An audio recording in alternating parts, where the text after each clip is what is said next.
ناظرین، اہم خبر آپ کو بتاتے چلیں، معاملہ سمجھ سے باہر، عمران خان کے ساتھ گیم یا پھر زرداری کے ساتھ دو ہاتھ۔ اہم خبر آپ کو بتاتے چلیں یا پھر نون لیگ کی سختی۔ ناظرین، کچھ آپ کے سامنے تفصیلات پیش کرتے ہیں کہ رات عمران خان کو کس ہاسپٹل لے کر جانا تھا اور کہاں لے گئے۔ ناظرین، تمام تر تفصیلات آپ کو تفصیلاً اسی ویڈیو میں بتاتے ہیں۔ اس سے پہلے چینل کو سبسکرائب لازمی کر لیں تاکہ آنے والی ہر نیو خبر آپ تک بآسانی پہنچ سکے۔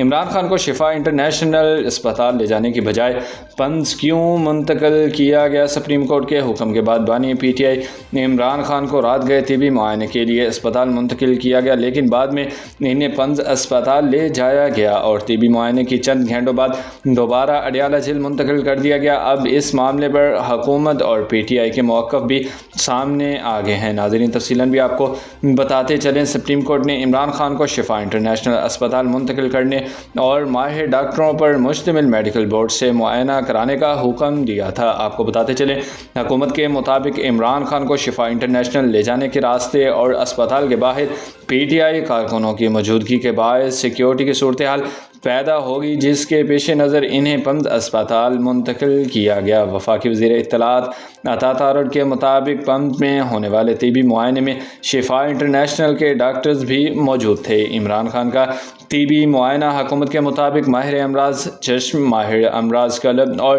فزیشین سمیت ماہر ڈاکٹروں کی ٹیم نے عمران خان کا تفصیلی طبی معائنہ کیا۔ وزیر اطلاعات کے مطابق عمران خان کو طبی طور پر صحت مند قرار دیا گیا اور تمام ضروری مراحل مکمل ہونے کے بعد انہیں 21 اگست کی صبح تقریباً 5 بجے اڈیالہ جیل واپس منتقل کر دیا گیا۔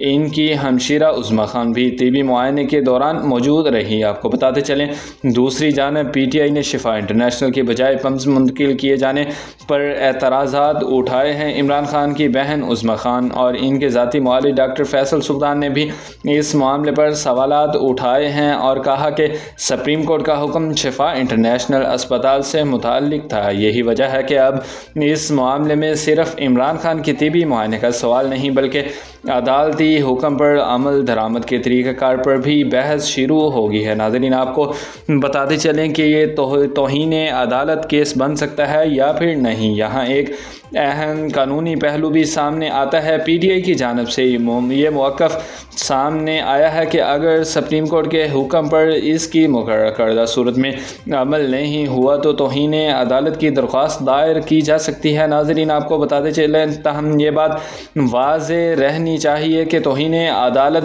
ہوئی یا نہیں، اس کا حتمی فیصلہ عدالت ہی کرے گی۔ ناظرین، تمام تر تفصیلات آپ کو تفصیل کے ساتھ اسی ویڈیو میں بتا دی ہیں۔ بر وقت اپڈیٹس جاننے کے لیے ہمارے چینل کے ساتھ جڑ رہیں۔ اللہ حافظ۔